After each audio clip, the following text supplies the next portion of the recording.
Year 2. No end in sight. Streaming now.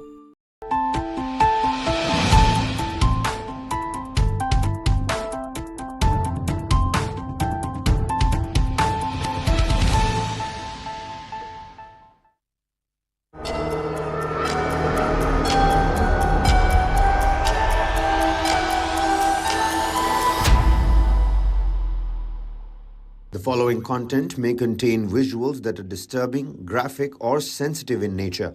Viewer discretion is advised. This material is intended for mature audiences and may not be suitable for all viewers. Please exercise caution while watching, and if you find such content distressing, we recommend discontinuing viewing. This disclaimer is provided to ensure awareness and to prioritize viewer well-being. Hello and welcome. You're watching News 9. I'm Shweta Kothari. In a significant development, the Israeli government has given the green light to a deal resulting in release of 50 hostages from Gaza. This marks a notable shift, with Israel agreeing to a ceasefire for at least 4 days, the first since the outbreak of the war. The report suggests that potential release of 30 more hostages, extending the pause by a day for every group of 10 additional hostages located and freed.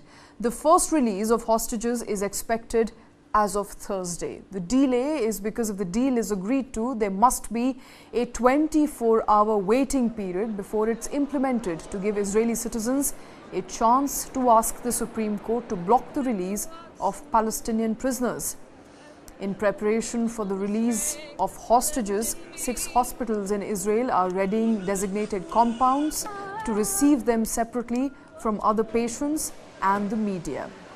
Moreover, the deal, remember, encompasses an agreement by Israel to permit around 300 aid trucks daily to enter Gaza from Egypt, along with additional fuel provisions.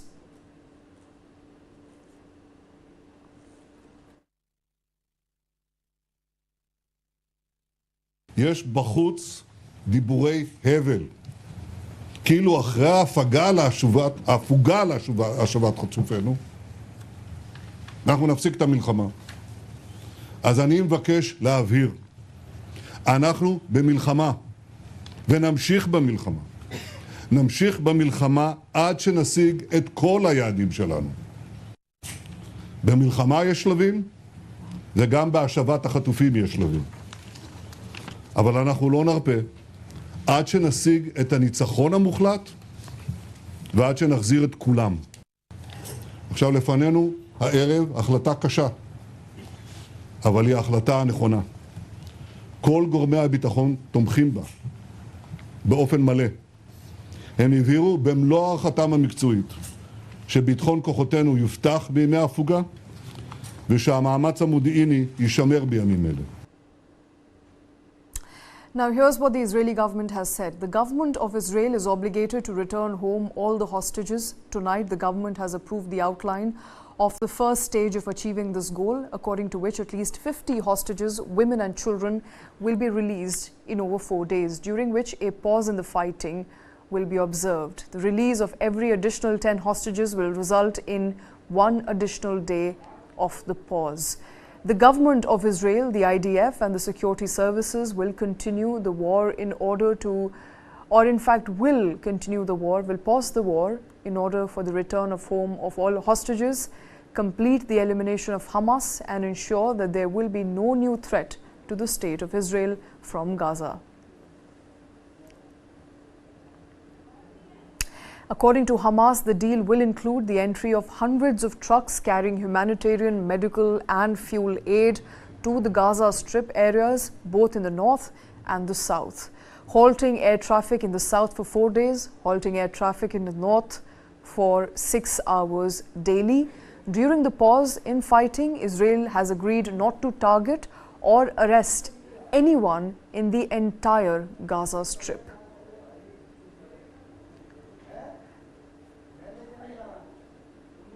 And Hamas, remember, has so far released only 4 captives, which include US citizen Judith Ranan, 59 years old, and her daughter Natalie Ranan, 17 years old, as of 20th of October, citing humanitarian reasons.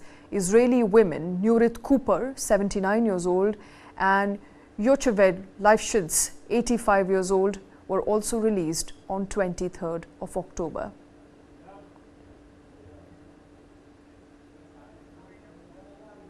But who are these hostages that are being held captive in the Palestinian enclave?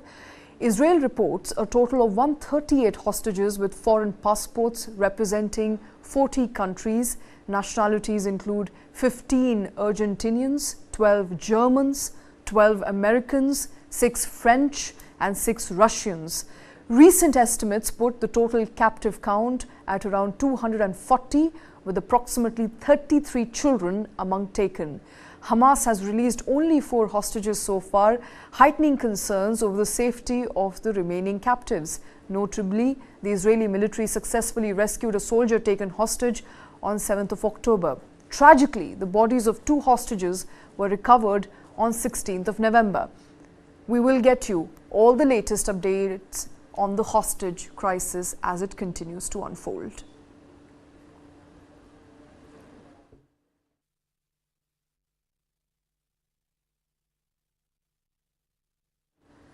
Notably, only 3 cabinet ministers opposed the deal, all belonging to religious Zionism party.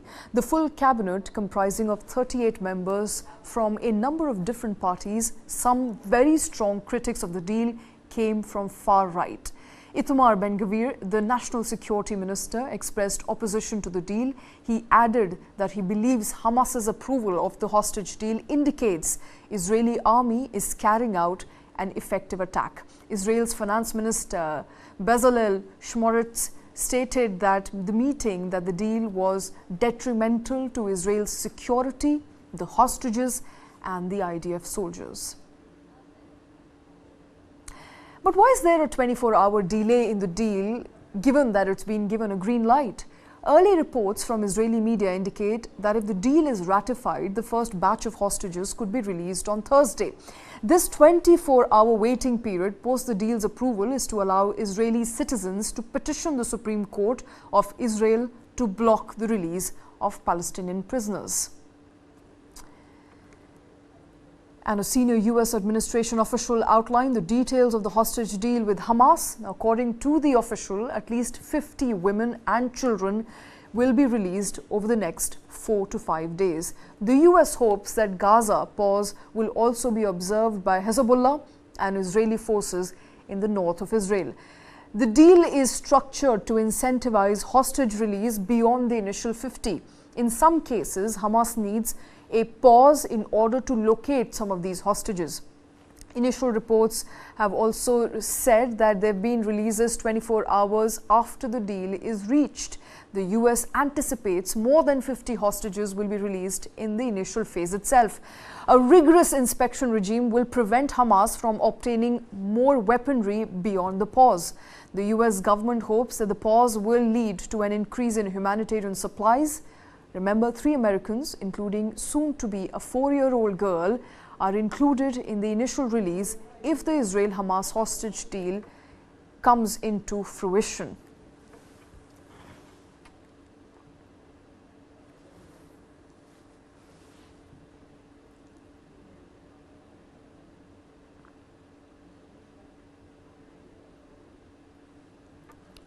Meanwhile, Qatar has also confirmed that the 4-day humanitarian pause in Gaza hostilities mediated by Qatar, Egypt and the US will continue. Qatar revealed that the number of those released will increase in later stages of the agreement's implementation. The start time of the pause is set to be announced within the next 24 hours, with the initial duration spanning 4 days, subject to extension.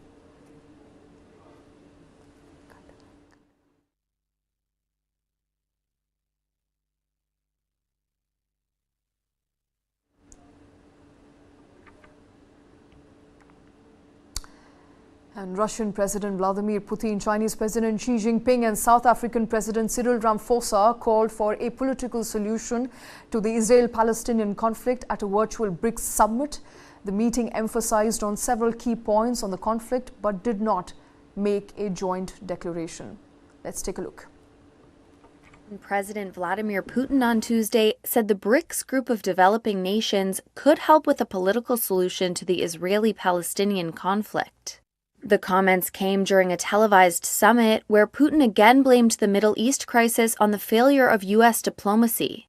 We call for joint efforts of the international community aimed at de-escalating the situation, a ceasefire, and finding a political solution to the Palestinian-Israeli conflict. And the BRICS states and countries of the region could play a key role in this work.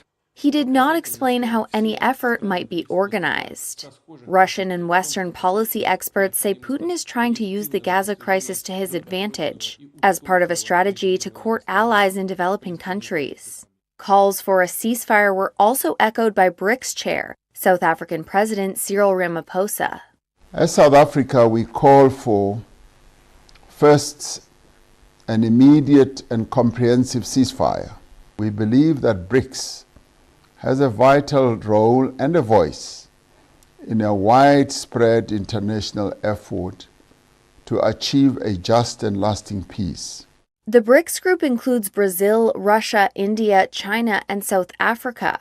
In August, it agreed to expand by adding Saudi Arabia, Iran, Ethiopia, Egypt, Argentina, and the UAE, in a move aimed at accelerating its push to reshuffle a Western-dominated world order it sees as outdated. Iran-backed Houthis released a video footage on Monday showing armed men dropping from a helicopter and seizing a cargo ship in the southern Red Sea. Houthi rebels from Yemen were seen storming a cargo ship in the Red Sea, in a video released by the Iran-backed group on Monday.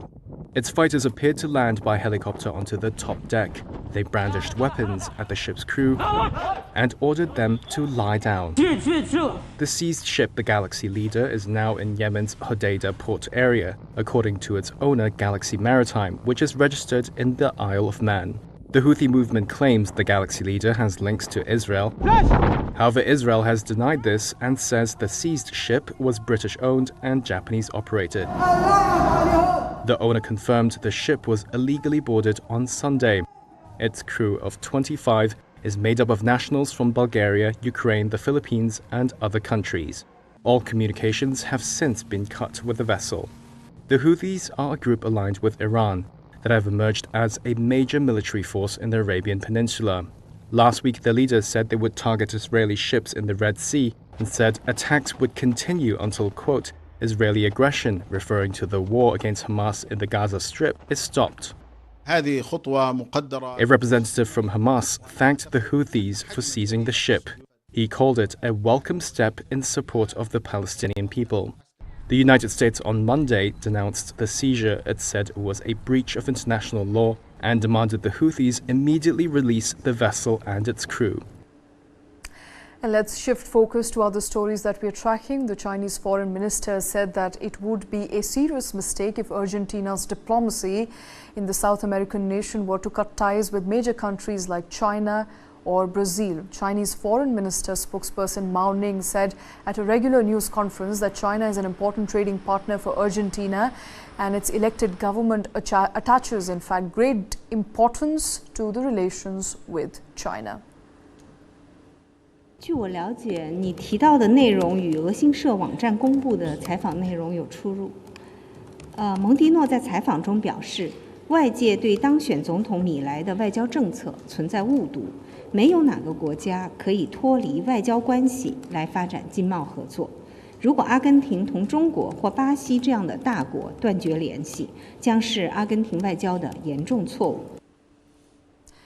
Remember, Javier Milei, an Argentinian libertarian, secured a significant victory in the presidential runoff elections in Argentina, vowing to usher a new era in the country. With voters pinning their hopes on this political outsider, the focus lies on addressing the country's challenges: triple-digit inflation, an impending recession, and increasing poverty. All in all, that needs urgent resolution. Take a look.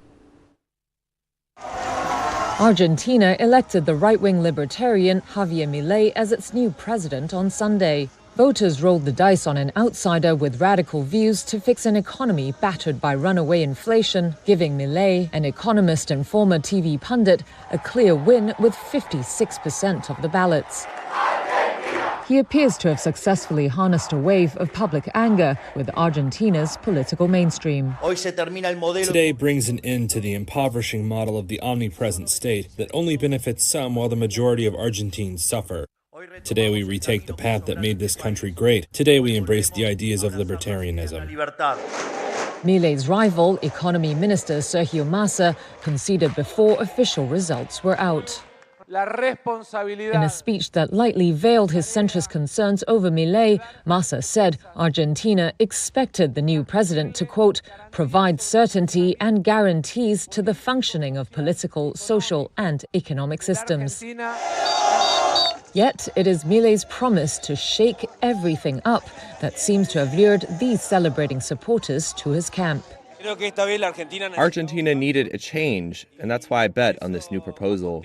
I want a change for my country that I deeply love. We've been suffering many years of decadence, and this seemed to me like a good option. No more of the same. Enough already with Peronism. We already know them.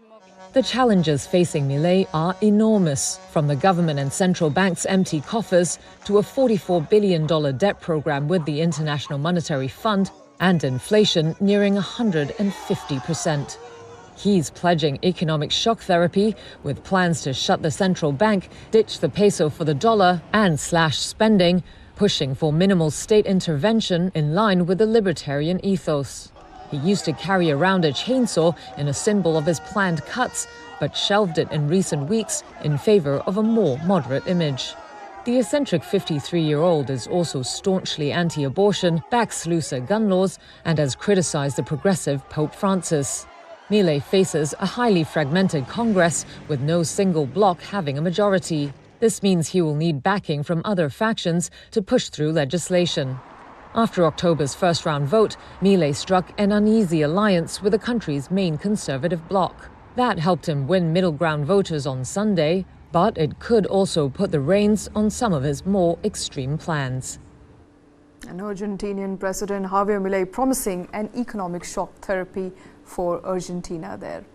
Moving on, 3 people were killed and 8 were wounded in an overnight Russian missile attack, shelling in Ukraine's eastern Donetsk and Kharkiv regions. Missiles hit a hospital in the Donetsk town and the coal mine. Interior Minister Ior Klimenko said on the Telegram messaging service.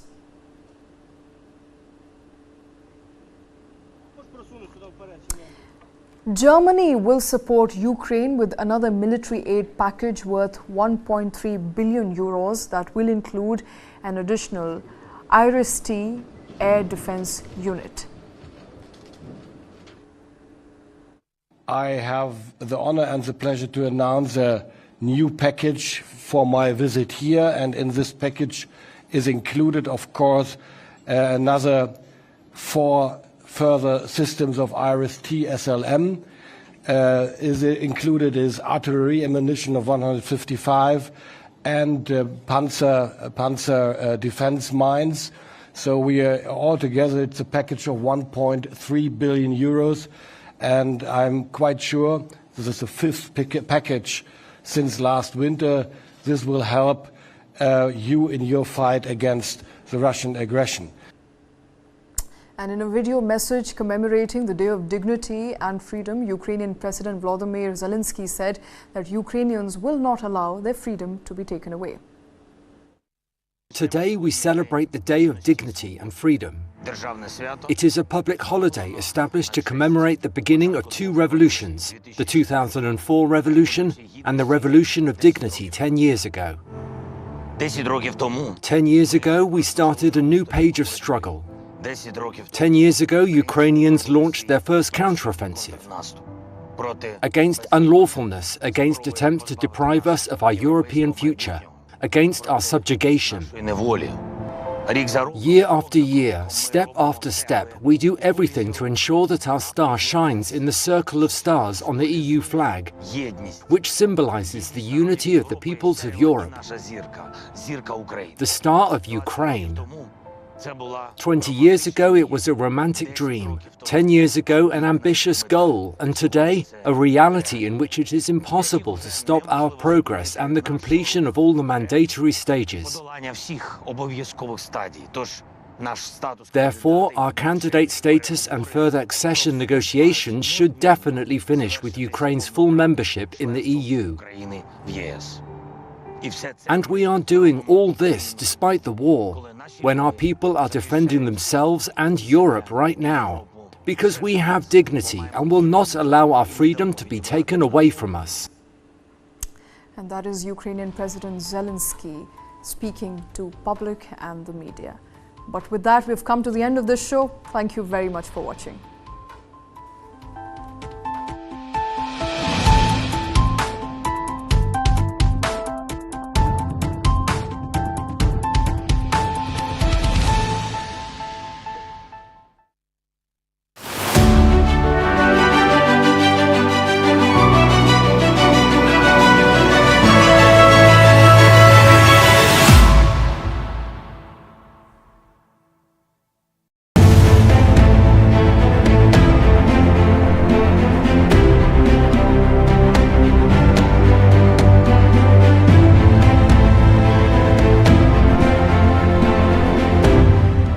News 9 big coverage of 5 assembly polls. Mandate 2023.